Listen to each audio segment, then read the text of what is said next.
యువతులు అదృశ్యమయ్యారు 36,000 మంది. వాళ్ళందరూ వాలంటీర్ల కారణంగా ఇట్లా జరిగింది, వైసీపీ వాళ్ళు చేశారు అంటే అప్పట్లో పవన్ కళ్యాణ్ ఆరోపించడం, ఆ తర్వాత దాని మీద కోర్టులో కేసులు ఇవన్నీ నడిచినాయి. ఇప్పుడు అసలైనటువంటి కీలకమైనటువంటి అంశం ఏంటంటే వాళ్ళని తిరిగి తీసుకురండి అంటూ వైఎస్ఆర్ కాంగ్రెస్ పార్టీ వాళ్ళు పక్కన సోషల్ మీడియాలో ట్రోల్ చేస్తున్నారు.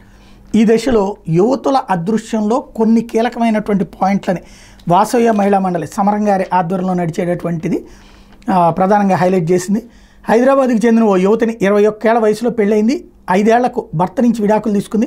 అప్పటికే వాళ్ళొక పాప ఉంది. కొద్ది రోజుల పాటు టెలికాలింగ్ కంపెనీలో పనిచేసింది. ఆ తర్వాత ఆమెకు అసాంఘిక కార్యకలాపాలకు అడ్డగా మరి నగరంలో ఓ సంస్థ నిర్వాహకుడు పరిచయం అయ్యారు. అధిక జీతం, విలాసవంతమైన జీవితం ఆశ చూపడంతో అందులో భాగస్వామి అయింది.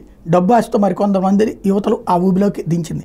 ఆవిడ వెళ్ళి రాజమహేంద్రవరంలోని స్పా కేంద్రంలో యువతలతో వ్యభిచారం చేయిస్తున్న సమాచారం రావడంతో స్పెషల్ బ్రాంచ్ పోలీసులు ఈ నెల 14న దాడి చేశారు. 3 యువకులు 3 యువతలను అదుపులో తీసుకున్నారు.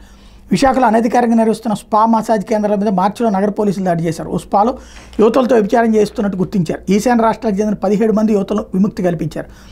2019-2021 మధ్య 3 ఏళ్లలో రాష్ట్ర వ్యాప్తంగా 7,918 మంది బాలికలు, 22,278 మంది మహిళలు అదృశ్యమైనటువంటి నేపథ్యంలో ఇలాంటి అంశాలు ఉండుండొచ్చు అని వీళ్ళు భావిస్తున్నారు. ఇంట్లో తల్లిదండ్రుల ప్రేమ కరువైన పిల్లలు బయట వాళ్ళు కాస్త ప్రేమ చూపినట్టు నటించినా కరిగిపోతున్నారు. సోషల్ మీడియాలో పరిచయం వాళ్ళని గుడ్డిగా నమ్మి వాళ్ళు చెప్పినట్టు చేస్తున్నారు.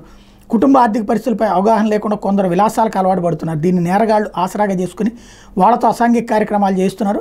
తక్కువ సమయంలో ఎక్కువ డబ్బు వస్తుందని ఆశపెట్టి గంజాయి సరఫరా చేస్తున్నారు. చివరికి పోలీసులకు చిక్కి జైల్లో మగ్గుతున్నారు. వాళ్ళని బయటికి తీసుకొచ్చేందుకు ఎవరూ రావట్లేదు అన్నటువంటిది మరొక అంశం. విశాఖలోని కొన్ని సంస్థలు అసాంఘిక కార్యకలాపాలు జరుగుతున్నాయన్న ఆరోపణలనే కొందరు మహిళలను కీలక స్థానం ఉంచి ఉద్యోగాల పేరిట యువతలు నమ్మిస్తున్నారు. అక్కడ కార్యకలాపాల గురించి చెప్పకుండా శిక్షణ ఇస్తున్నారు. వాళ్ళకి ముందుగా మత్తు పదార్థాలు అలవాటు చేస్తున్నారు. తర్వాత వాళ్ళు వ్యభిచారంలో పాల్గొనేలా అసాంఘిక కార్యకలాపాలకు పాల్పడేలా ప్రోత్సహిస్తున్నారు. ఎదురు చెప్పిన వాళ్ళ మీద దాడులు చేస్తున్నారు, లేదంటే పోలీసులకు అప్పగిస్తామని బెదిరిస్తున్నారు. దీంతో చాలామంది బాధితులు నిస్సహాయ స్థితిలో ఉండిపోతున్నారు అన్నట్టు. అయితే ఇవి రెగ్యులర్గా ఉండేటటువంటి కేసులు. ఈ అదృశ్యానికి సంబంధించి నేను ఇంతకుముందు కూడా చెప్పా,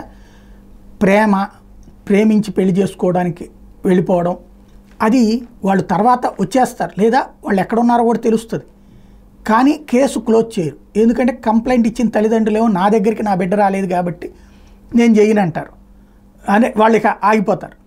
అదే సందర్భంలో ఆ కేసులో వాళ్ళని పట్టుకుని వాళ్ళని ఐడెంటిఫై చేసిన వాళ్ళ చేత స్టేట్మెంట్లు తీసుకుని కేసు క్లోజ్ చేయాలి. అది పోలీసులు పట్టించుకోరు. మిస్సింగ్ కేసుల కింద ఉంటాయి. ఆ మిస్సింగ్ కేసులే అక్రమ రవాణా అన్నటువంటి చర్చ జరిగిన నేపథ్యంలో కొన్ని వాస్తవాలను ఇప్పుడు వాసవి మహిళా మండలి ముందు పెట్టింది.